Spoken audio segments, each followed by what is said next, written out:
Mahusay na kapamilya stars, bibida nga ba sa Philippine adaptation ng hit Japanese drama na Mother? Usap-usapan ngayon sa social media ang mga teaser na inilabas ng Dreamscape Entertainment tungkol sa bago nilang drama series na gagawin kung saan bibida umano rito sina Julia Montes at Sharon Cuneta. Isa sa mga hula ng netizen na pagbibidahan ng dalawa ay ang Philippine adaptation ng sikat na Japanese drama na Mother, na nagkaroon na rin ng version sa ibang bansa kabilang ng South Korea. Ang Mother ay ang sikat na drama mula sa Japan tungkol sa isang bata na may mapang-abusong ina at isang babae na tutulong naman sa kanya para makawala sa sitwasyong kinalalagyan niya sa piling ng totoo niyang ina.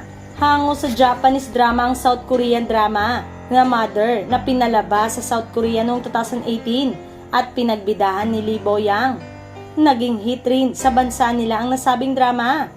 Ipinalabas naman ang South Korea remake na ito sa Pilipinas via Asia Novela Channel at Kapamilya Channel.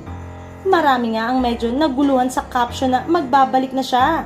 Bakit nawala ba siya? I mean, hindi naman siya umalis ng Kapamilya Channel, di ba? Nag-guest nga siya sa FPJM Provinciano. Baka siguro pipirma ng exclusive contract si Julia sa Kapamilya Channel tulad ni Sharon Cuneta. Nakakapirma pa lang, kamakailan lang.